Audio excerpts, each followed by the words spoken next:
இனி summer holidays கண்ணு கால் GT ஹாலிடேஸ்க்கு பண்ணு. GT holidays, south India's #1 travel brand. Raayan audio launch தட்டப்புடலாம் நடந்துடுச்சு. தனுஷனுடைய ஸ்பீச் வந்துட்டு ஆல்மோஸ்ட் இந்த விஜய், ரஜினி இவங்களுடைய பேச்சுக்கு ஒரு ஆரவாரம் இருக்கும் இல்லையா, ஆல்மோஸ்ட் அந்த ஒரு ஆரவாரமும் இருந்தது. மனுஷன் கொஞ்சம் ஹாப்பியாகவும் தெரிஞ்சார்ல. ரஜினி வந்து என்னுடைய மாமனாராக இருந்தாலும் நான் தானே வாரிசு இசைகள் ஒட்டுமொத்தமாக வந்த பிறகுதான் அந்த ராயன் ஆடியோ லான்ச்சில் பேசுறது.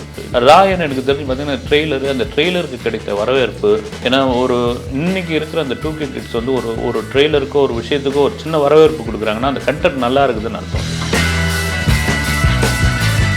செல்வராகவன் அவருடைய மகன் வந்து ஒரு படம் எடுக்கலாம், ஒரு 30 லட்ச ரூபா கொடுங்க அப்படின்றாரு. அந்த 30 லட்ச ரூபா வாங்கி கொடுக்குறாரு. யார் ஹீரோன்னு போது தம்பி தான் போது கஸ்தூர்ராஜா அலறாரு. நீ கஸ்தூர்ராஜா அலுவலகத்துக்குள்ள நுழைஞ்சிங்களா, ராஜமன்னார் ஸ்ட்ரீட்ல டி நகர்ல இருக்குது ஒரு பெரிய படம் இருக்கும், ஒரு ஆலமரம் மாதிரி. அந்த ஆலமரம் அந்த ஆலமரம் முழுக்க தனுஷோட முகம் இருக்கும். கீழே அவங்க குடும்ப உறுப்பினர்லாம் இருப்பாங்க. தனுஷ் உன்னுடைய நிழலின் நாங்கள் அப்படின்னு. இந்த படத்தை நம்ம ஃபர்ஸ்ட் ஷோ பார்க்கலான்னு ஒரு மனநிலை ஒருத்தவங்க வந்துருச்சுன்னு, பெரும்பான்மையானுக்கு வந்துருச்சுன்னு வச்சுக்கோங்க. அந்த படம் யாரு கூட பாதி கிணறு தாண்டிடுச்சுன்னு நடக்கும். விஜய் சூர்யா சொன்னார், நான் டைரக்டருக்கு வாய்ப்பு தேடிட்டு இருக்கும்போது டைரக்ஷனுக்கே வாய்ப்பு இல்லை, நடிக்க ஆரம்பிச்ச பிறகு அத்தனை படம் வாங்க டைரக்ட் பண்ணுங்கன்னு உடனே ஒரு முடிவு பண்ணேன் நான், இனிமேல் வந்து நடிப்பு தான் அப்படின்னு. ரகுமானை நாங்கள் மிஸ் பண்ணிட்டோம்னு இந்தியன் 2 எந்த அளவுக்கு வருத்தப்படுவாங்களோ அந்த அளவுக்கு வந்து ரகுமான் இல்லாமல் போய் என்ன ஆயிருக்கும் அப்படின்னு வந்து தனுஷ் முடிவு பண்ணிடுறார். ரகுமான் வந்து ஒரு யானை பலன் வாங்க இல்லைங்களா ஒரு படத்துக்கு, அந்த யானை பலம் வந்து தனுஷனுடைய தனிப்பட்ட வாழ்க்கையில் வந்துட்டு சில பல சர்ச்சைகள் இருக்குது, சில சிக்கல்கள் இருக்குது. இதெல்லாம் தாண்டி ராயன் வரப்போகுதுங்கிற மாதிரியான ஒரு நிலை இருக்கு இல்லையா. பெரும்பாலும் தமிழ் சினிமாவில் வந்துட்டு ஒரு விஷயம் உண்டு, விவாகரத்து சர்ச்சைன்னும் போது அதை தாண்டி அடுத்து வர படங்கள் வந்துட்டு பெருசாக போகாதுன்றது. ஒரு சின்ன வயசுலேயே புகழெல்லாம் பார்த்தாச்சு, ஒரு சாதாரண வீட்டு பையன் உச்சிக்கு போயாச்சு, ஒரு சூப்பர் ஸ்டார் வீட்டில் பொண்ணு எடுத்தாச்சு, பாலிவுட்டில் வந்து கொண்டாடுறாங்க, ஹாலிவுட்டில் இது பண்ணுறாங்க, ஸ்டார் ஹோட்டலில் சாப்பிட்டுக்கிட்டு இருக்கோம், என்னை கேலி பண்ணுறாங்க. கேலி பண்ணும்பொழுது போய் நான் இங்கிலீஷ் கற்றுக்கணும்னு நான் ரொம்ப ஆசைப்பட்றேன்.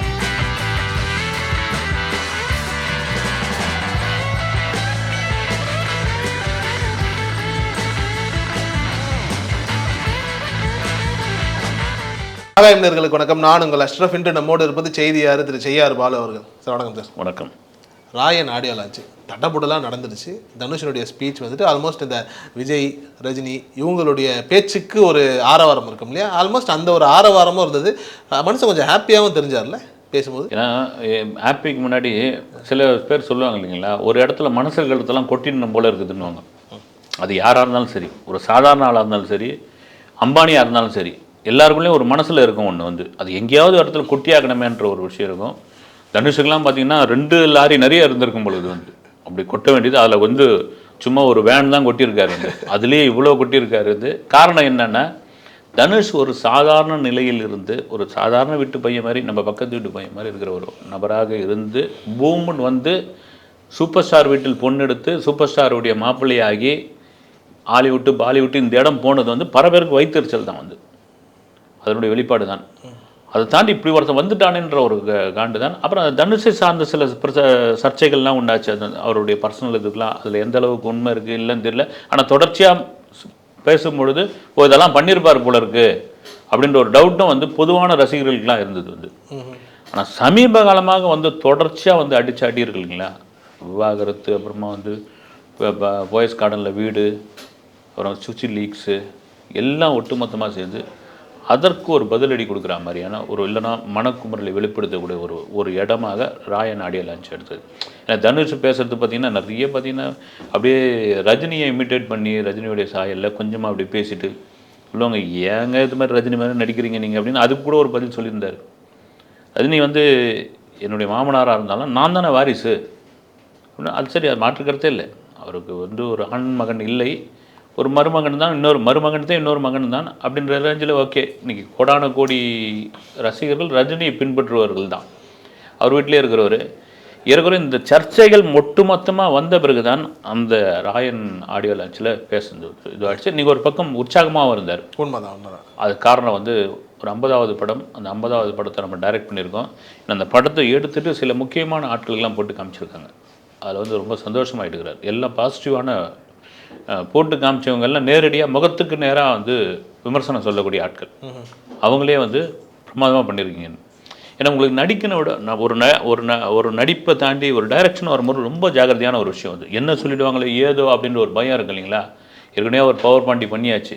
பண்ண பிறகு இந்த படம் வந்து 50வது படம். பொதுவாகவே வந்து தமிழ் சினிமாவில் ஒரு சென்டிமெண்ட் உண்டு, இந்த 50வது படம் 100வது படம்லாம் ஓடாது அப்படின்னு. கிடையாது. சமீபத்தில் அது முறியடிச்சது வந்து மகாராஜா தான். மேபி இந்த இதுதான் ராயன். எனக்கு தெரிஞ்சு பார்த்தீங்கன்னா ட்ரெய்லரு, அந்த ட்ரெய்லருக்கு கிடைத்த வரவேற்பு. ஏன்னா ஒரு இன்னைக்கு இருக்கிற அந்த 2K கிட்ஸ் வந்து ஒரு ட்ரெய்லருக்கோ ஒரு விஷயத்துக்கோ ஒரு சின்ன வரவேற்பு கொடுக்குறாங்கன்னா அந்த கண்டென்ட் நல்லா இருக்குதுன்னு அர்த்தம். அது ஏதோ வகையில் அவங்கள பிடிச்சி போயிடுச்சுன்னு அர்த்தம்.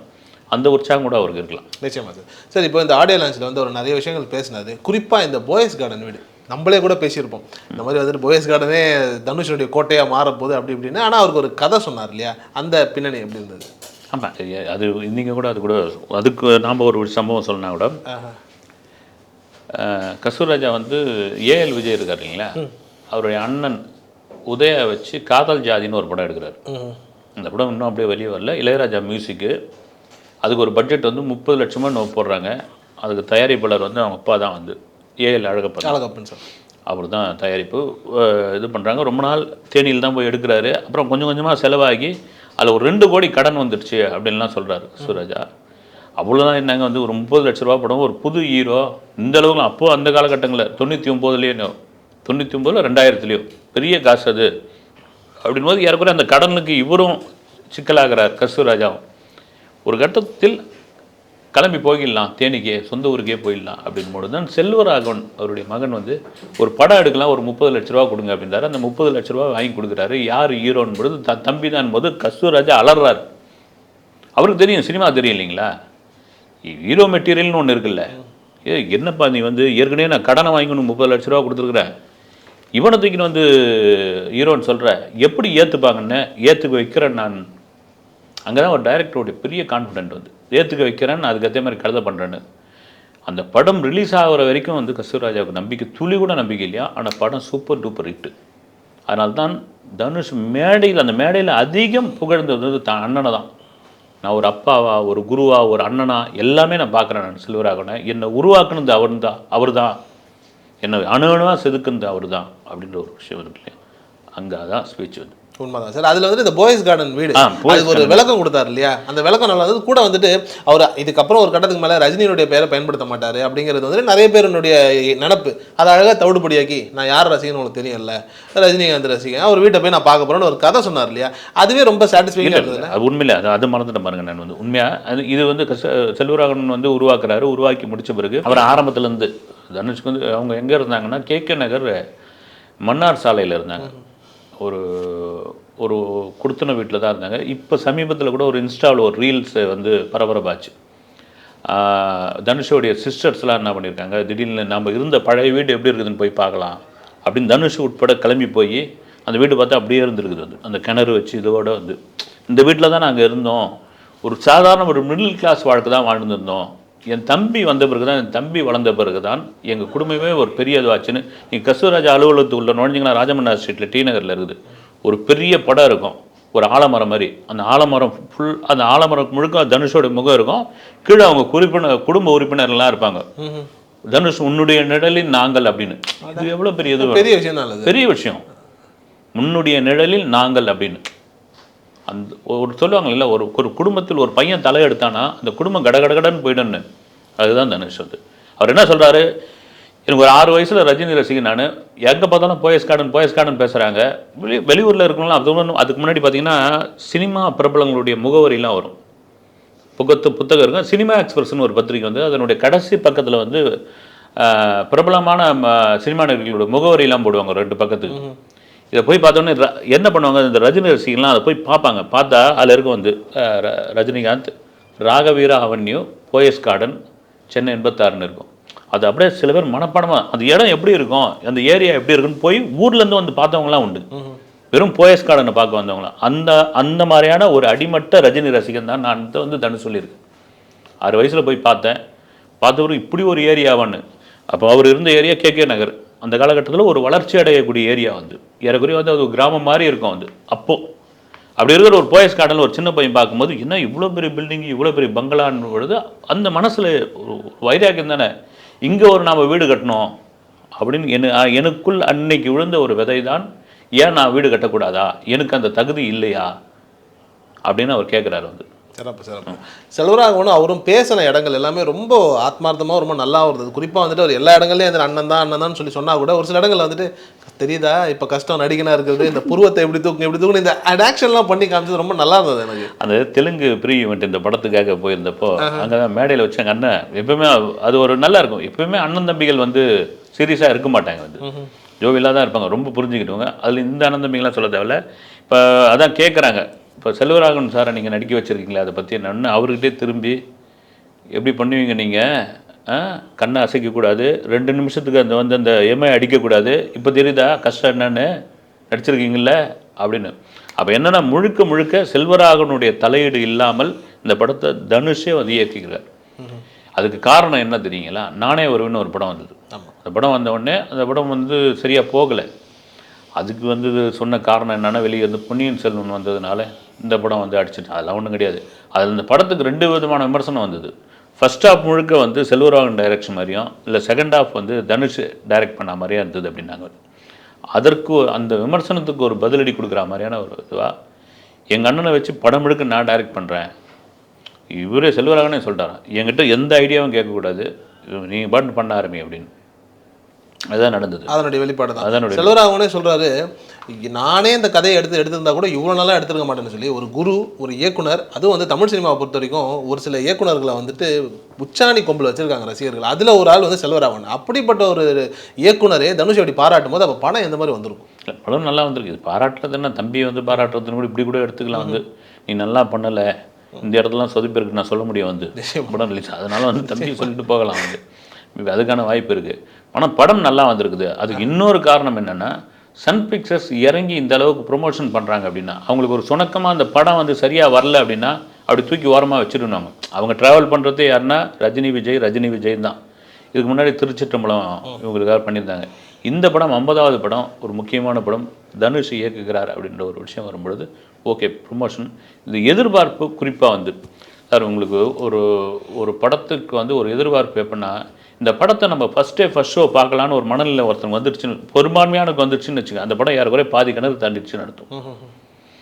அந்த இடத்துல தான் இப்போ வந்து ராயன் அந்த மனநிலைக்கு மக்கள் வந்துட்டாங்க. குறிப்பாக வந்து பசங்க இளைஞர்கள் வந்துட்டாங்க பார்த்துருவோம் அப்படின்னு. அதுவே அந்த டீமுக்கு வந்து பெரிய உற்சாகமாகி போச்சு, தனுஷுக்கும் உற்சாகமாகிடுச்சு. அந்த உற்சாகத்தினுடைய வெளிப்பாடுலாம் நேற்றுலாம் பார்த்தீங்கன்னா குலதெய்வ கோயிலுக்குலாம் போயிட்டு வந்திருக்காரு. உண்மைதான். அதுவே வந்துட்டு சமீப காலமாக அவர் அப்படி போகிற மாதிரியான எந்த வீடியோக்களும் வராது. இந்த முறை அவர் போகும்போது வந்துட்டு அதனுடைய பார்வை கூட பசங்களை கூட்டு போயிருக்காரு. அதெல்லாமே வந்துட்டு பார்க்கும்போது நல்லாவும் இருக்குது. ஒரு சில இடங்கள் வந்துட்டு என்ன காரணம் அப்படின்ற மாதிரி ஏதாவது புது முயற்சியாக புது முடிவாங்கிற மாதிரியான ஒரு சிந்தனையும் ஒன்று கேட்குறாங்களா மக்கள்? இல்லை அவங்க ஃபேமிலியோட கஸ்தூரி ராஜா அவங்க மனைவி இவங்க எல்லாம் செல்வராகவன்லாம் போன மாதிரி என்ன சில புகைப்படங்கள்லாம் நீங்கள் சொல்ல மாதிரி ரொம்ப காலத்துக்கு முன்னாடி. ஆமாம். இப்போ திடீர்னு போகிறது வந்து காரணம் என்னென்னா, இயல்பாக தனுஷ் வந்து ஆன்மீகத்தில் ரொம்ப ஈடுபாடு உள்ளவர்கள் வந்து பொதுவாக எந்த விஷயமா இருந்தாலும் இந்துக்களுடைய நம்பிக்கை என்னென்னா குலதெய்வத்தை போய் கும்பிடுங்க அப்படின்வாங்க. இவ்வளோ பிரச்சனைகள், டைவர்ஸு, சுசிலீக்ஸு, போயஸ் கார்டன் வீடு, இவருக்கு 50வது படம், இவ்வளோத்தையும் கடந்து ஒரு நல்ல பாசிட்டிவான ஒரு ரிப்போர்ட் வந்துக்கிட்டு இருக்குது இந்த படத்துக்கு. இப்போவே ஒரு எதிர்பார்ப்பு இருக்குது அப்படின்பொழுது ஒரு குலதெய்வ கோயிலுக்கு போயிட்டு வருவோம். மேபி யாராவது ஜோசிக்காரங்க சொல்லியிருக்கலாம், இல்லை இவரே முடிவு பண்ணியிருக்கலாம். நீங்கள் சொல்கிற மாதிரி ஒரு பெரிய கேரவன், பிரம்மாண்டமான ஒரு கேரவன்லாம் ரெடி பண்ணி அங்கே இருக்கிற சொந்த பந்தங்கள்லாம் கூப்பிட்டுருக்காங்க, கூப்பிட்டு விருந்தெல்லாம் வச்சு இதெல்லாம் பண்ணி, கஸ்தூரி அம்மாள் குலதெய்வம் பேர் வந்து வச்சு இது பண்ணி கூப்பிட்டுருக்காங்க. ஒரு நல்ல விஷயந்தான். வந்து அவர் பொதுவாக வந்து தனுஷ் அந்த மாலையெல்லாம் போட்டுக்கிட்டு ஆன்மீகத்தில் ரொம்ப ஈடுபாடாக இருக்கும். அதை ஒரு முறை இவர் கூட ஸ்ரீகாந்த் கூட சொல்லியிருந்தார், ஒரு படம் ட்ராப் ஆகி போச்சு, நாகார்ஜுனா ஸ்ரீகாந்த்லாம். ஆமாம். அப்போ நாங்கள் வந்து படுத்ததே வந்து ஷார்ட் முடிச்சு பேக்கப் ஆகி படுத்ததே 12:30 மணிக்கு நைட்டு.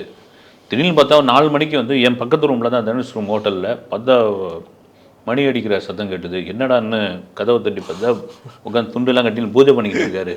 காலையில் 4 மணிக்கே. ஏன்னா 6 மணிக்கு ஷூட்டிங் ஸ்பாட்டுக்கு ஷாட்டுக்கு வந்தாகணும் அப்படின்னா 4 மணிக்கெலாம் வந்து இந்த ஸ்லோகெல்லாம் சொல்ல ஆரம்பிச்சு அப்படின்னா அவர் ரஜினியை ஃபாலோ பண்ணுறாரான்னு தெரியல, அங்கேருந்து பார்த்துருப்பாரு.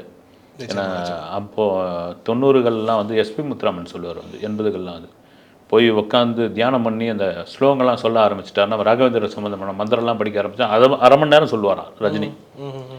இப்போ இருக்கலாம் அது மாதிரி, அது கூட அந்த வழியை கூட அவர் பின்பற்றுவதாக இருக்கலாம். சிறப்பு. எஸ்ஜே சூர்யா, தனுஷ் இந்த காம்பினேஷன் இருக்குல்ல, மக்களுக்கு வந்துட்டு ஏன்னா 2 பேருமே நடிப்பு அரக்கர்கள்.